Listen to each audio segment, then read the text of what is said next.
Masaya akong buhay. Hindi yung pilit, hindi yung pangkamera, kundi yung tahimik na saya na nararamdaman mo kapag alam mong may patutunguhan ang araw mo. Masaya akong gumigising na may plano, may lakad, may bukas. Masaya akong napapagod dahil alam kong may dahilan ang pagod ko. Tumatawa ako noon na walang kaba, na walang tanong, na walang takot na baka may mang-agaw ng kung anong mahalaga sa akin. Naniwala ako na ang bansa ay tahanan, na kapag nagbigay ka, may magbabalik, na kapag naglingkod ka, hindi ka iiwan. Masarap palang tumulong. Masarap palang maglingkod. Yung pakiramdam na bahagi ka ng mas malaki kaysa sa sarili mo. Pinili kong manatili kahit may mas madali sanang daan. Pinili kong maniwala kahit paulit-ulit sinasabing wala namang magbabago. Masaya akong buhay. Nung akala ko naligtas ang pagiging mabuti. Nung akala ko na sapat na ang intensyon para maprotektahan ka. Hanggang sa isang araw, may nangyaring hindi ko hiningi at hindi ko pinili.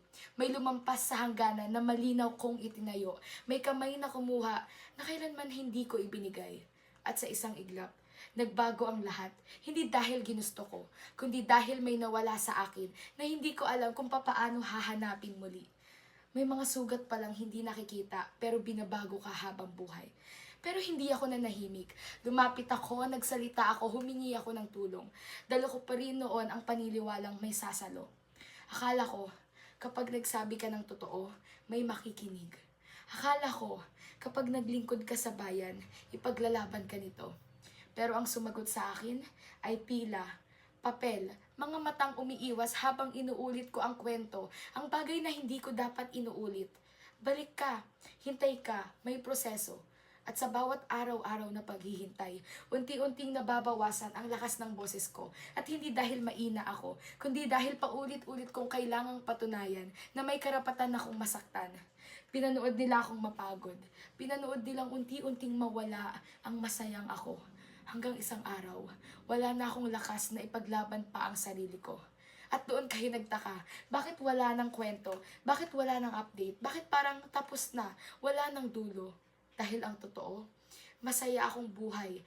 Masaya ang kwento ko dahil iyon na lang ang natira sa akin. Hindi ako pinatay sa isang sandali. Pinatay ako sa bawat katahimikan pagkatapos kong magsalita. Sa bawat beses na may taong kumuha ng hindi kanya at may bansang mas piniling huwag makialam. Pinatay ako sa sistemang mas marunong maghintay kaysa magligtas. At kasabay kong namatay ang hustisya.